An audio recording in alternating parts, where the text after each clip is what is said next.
수업이 끝나고 쉬는 시간이 되자 곧장 친구를 찾아간 장세영 양. 여기 이거 프린트 좀 보여줘라. 프린트 이게 맞나? 19조. 아, 친구가 필기한 수업 내용을 빌려 자신이 적지 못한 빈칸을 채우기 위해서다. 이따가 받아줄게. 쉬는 시간마다 친구의 필기를 빌리는 반복되는 일상. 글씨를 보기 위해 잔뜩 몸을 웅크리더니 무언가를 집어든다. 바로 돋보기다. 작은 글씨를 3배 크게 볼 수 있게 해주는 세영 양의 필수 도구. 하지만 글을 읽는 속도가 느려 수업 내용을 놓치고 만다. 태영이가 눈이 잘 안 보이니까 수업 시간에 그 선생님 말씀을 잘 못 따라가는 경우가 있는데 그럴 때마다 제가 노트 필기한 거를 쉬는 시간마다 태영이가 따라갈 수 있도록 제가 빌려줬어요. 자신이 적은 내용과 친구의 필기를 꼼꼼히 비교하는 세영 양. 돋보기로는 문장 전체를 한눈에 볼 수가 없어 단어 하나하나를 머릿속에서 연결해 의미를 파악한다. 글씨 역시 자신이 볼 수 있는 크기로 옮겨 적다 보니 빈칸의 여백은 항상 부족하다.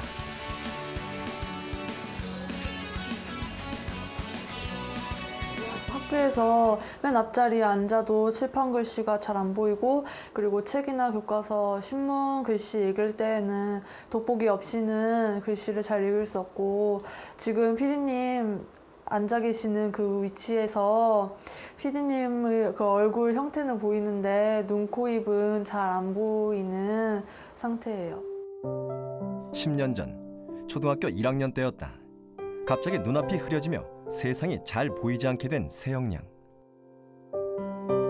시력에 영향을 주는 망막의 한 부분과 시신경의 이상 증상 등으로 시각장애 2급을 판정받게 되었다. 장애가 있지만 일반 학교에 다닌 세영 양. 특수학교로 진학할 생각은 단 한 번도 해보지 않았다. 제가 시력이 나쁘긴 하지만 다른 아이들과 다르다고 한 번도 생각해 본 적은 없거든요. 그래서 일반 학교에 진학한다고 해도 제가 조금 불편할 뿐이지 조금만 더 노력하면 잘 따라갈 수 있을 거라고 생각해서 일반 학교에 진학을 했어요. 학교 수업을 마치고 집으로 가는 길. 고등학교 3년 내내 이곳에서 버스를 타고 있다. 눈을 크게 뜨고 버스를 기다리는 세영 양.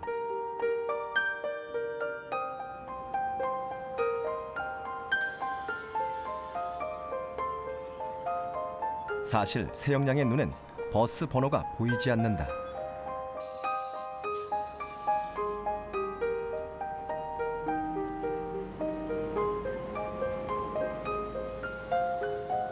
잠시 후 도착한 버스에 주저없이 올라타는 세영 양. 집으로 가는 버스를 구분하는 세영 양만의 방법이 있다. 제가 이제 집에 가려면 학교 앞에서 버스를 타야 돼요. 근데 이제 학교 앞에는 초록 색깔이랑 파란 색깔 버스가 오거든요. 근데 저는 초록 색깔만 타면 집에 오니까 색깔 구분해서 그렇게 타고 와요. 잘 보이지 않아도 자신 있게 세상을 살아가는 법. 세영 양은 그 해답을 찾기 위해 노력한다.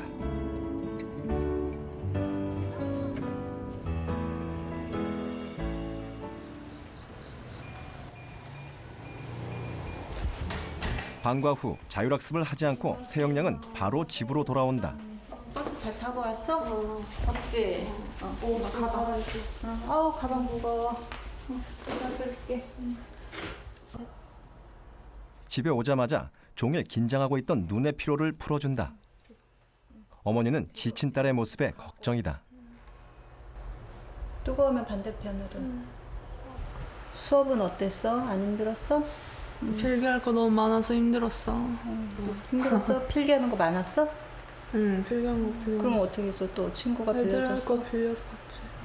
뒤로 머리 더 숙여. 세영 양은 고3이 된 후 공부하는 시간과 양이 늘었다.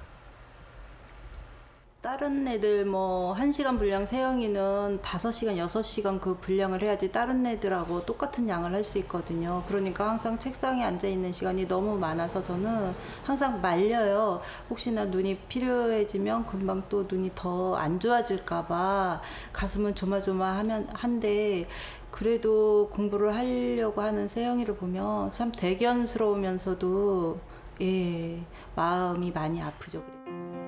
늦은 밤까지 공부하는 세영양. 친구들과 같은 분량을 똑같은 시간 안에 공부하는 건 역부족이다. 확대복사한 교과서를 돋보기로 꼼꼼히 읽어보는 세영양. 세영양에겐 유난히 공부하기 힘든 과목들이 있다.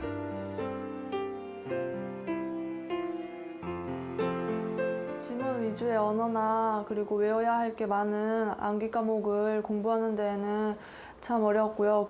수업을 따라가지 못할 때에는 저 혼자 뒤처지는 느낌을 많이 받았어요. 그리고 제가 이제 장애를 가지고 있다는 것 자체가 저한테는 컴플렉스인데 이런 컴플렉스가 공부를 하는 데까지 영향을 미치니까 저는 심적으로 많이 힘들었던 것 같아요. 아무리 공부를 열심히 해도 제자리에 머무는 성적. 특히 법과 사회 과목은 세영양을 더 힘들게 했다. 세영아, 너 필기하는 거 수업 시간에 힘들지? 선생님이 생각하기에 녹음기를 써보는 게 좋을 것 같아. 다른 애들이 수업 시간에 필기하듯이 녹음기 갖고 와서 수업 내용을 녹음하는 거야. 원래는 녹음기를 가지고 다니긴 했는데 어떻게 사용하는지 몰라서 녹음기를 활용하지 않았거든요. 근데 선생님께서 다시 한번 저한테 말씀해 주시니까 정말로 이 녹음기를 사용해서 어떻게든 공부 방법을 찾아야 되겠다라고 생각해서 조금 고민을 많이 했던 것 같아요. 장세영 양이 찾은 특별한 방법. 라디오 공부법을 알아보자. 법에 대해 배우는 법과 사회 수업 시간. 실생활과 연관된 사례를 주로 다루지만 다양한 법률 개념을 암기해야 하기 때문에 학생들이 어려워하는 과목이다. 선생님의 설명을 놓치지 않기 위해 열심히 필기하는 학생들. 여러분, 이제 물건의 종류 잠깐 볼게요. 프린트 10페이지. 세영 양도 자신만의 필기를 위해 녹음기를 켠다.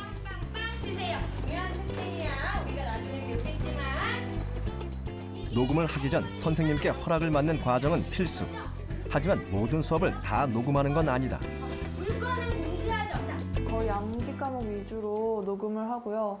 특히 뭐 법과사회 과목이나 사회문화 과목이나 근현대사 과목처럼 선생님께서 거의 말로 수업하시는 수업은 거의 다 녹음해서 들어요.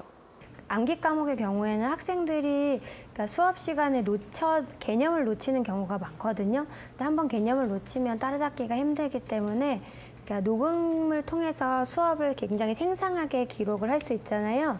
그럴 경우에는 얼마든지 다시 그 수업을 재생해서 들을 수 있기 때문에 개념과 관련된 공부를 할 때는 추천할 만한 공부 방법이라고 생각합니다. 녹음한 수업 내용은 자투리 시간을 활용해 듣는다.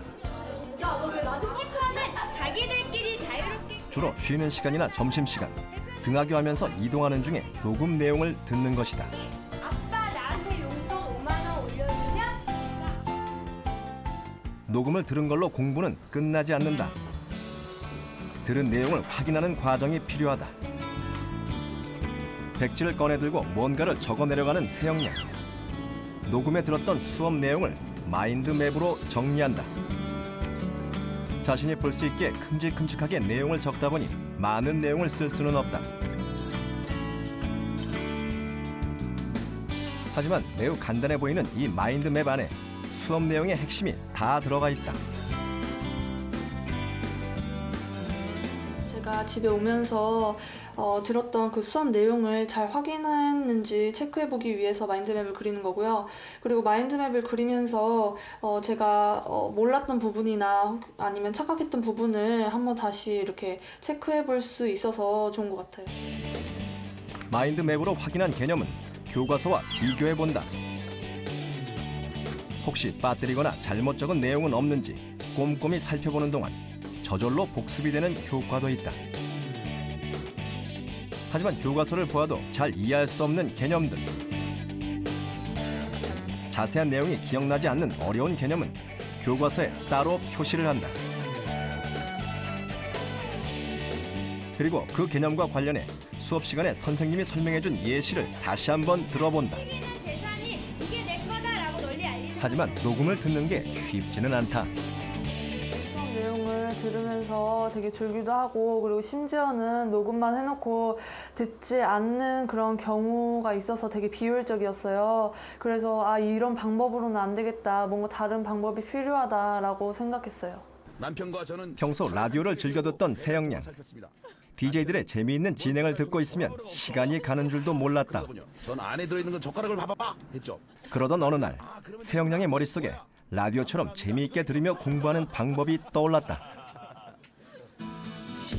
수업을 열심히 듣고 교과서를 꼼꼼히 봐도 알 수 없던 어려운 개념들을 라디오 드라마의 극본처럼 써보기로 한 것.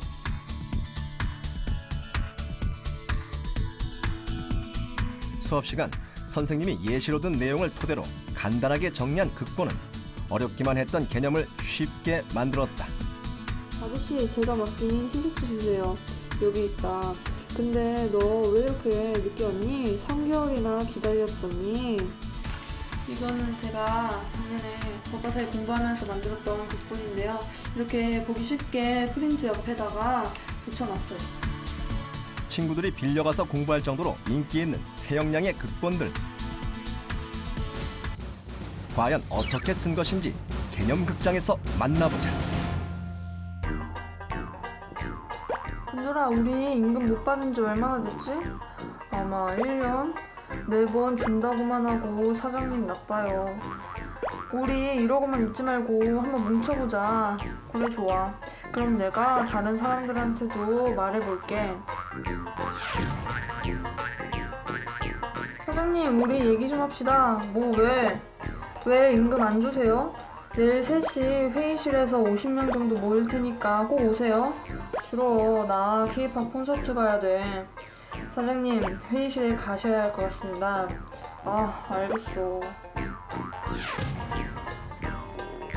이제 법과사의 경우에는 그러니까 뒤로 갈수록 그러니까 시간이 지날수록 배우는 개념의 양이 굉장히 폭발적으로 증가해서 학생들이 중도 포기를 많이 하는 과목이에요. 근데 세영이의 경우에는 녹음기를 활용해서 그런 개념들을 얘와 함께 다 기억을 했기 때문에 공부량이 많아짐에도 불구하고 우수한 성적을 유지해서 계속 1등급의 성적이 나오도록 자신의 그 공부를 관리할 수 있게 되더라고요. 물건을 직접 재배한다는 얘기가 나오죠. 거기 직접에다가 동그라미 물건의 종류와 내용은 뭘로 정한다?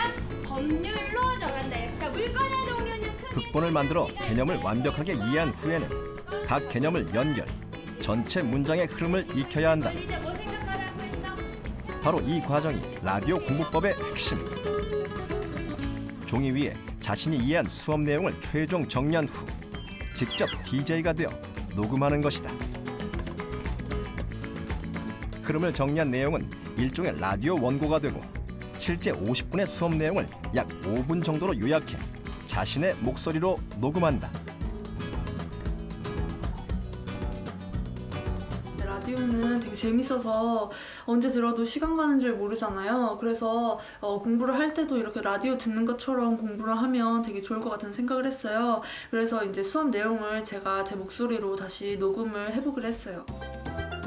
자신의 목소리로 녹음을 할 때 지키는 몇 가지 원칙이 있다. 우선 녹음을 시작할 때 수업 범위를 반드시 말한다. 오늘은 2단원의 3단원, 소단 3인 그 부동산 거래와 등기에 대해서 녹음을 할 거야. 물건 종류를 법률로 정해놓은 거야. 이게 이제 선생님께서 강조해주신 부분인데 선생님이 중요하다고 말한 내용은 자신 역시 강조해 녹음한다. 그래서 이게 제일 중요한 것 같아. 이상으로 물건에 대한 녹음을 마치겠습니다.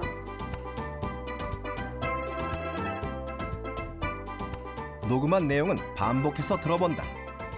이때 중요한 건 녹음되어 있는 자신의 목소리가 묻는 질문에 답을 하며 듣는 것이다. 말해보자. 첫 번째, 소유권. 두 번째, 점유권. 세 번째, 제한물권. 근데 제한물권 안에는 또 뭐가 있어? 용익물권, 담보물권. 제가 이제 묻고 답하는 행위를 하면서 자꾸만 머릿속으로 계속 뭔가를 생각해내려고 하고 그렇기 때문에 더 집중해서 녹음 내용을 들을 수 있는 것 같고 나중에 공부할 때도 효과적으로 공부를 할 수 있었던 것 같아요. 수업 내용을 녹음한 후 녹음한 내용을 듣는 것이 라디오 공부법의 첫걸음. 이후 마인드맵으로 들은 내용을 확인하고 부족한 부분은 교과서를 보며 보충한다.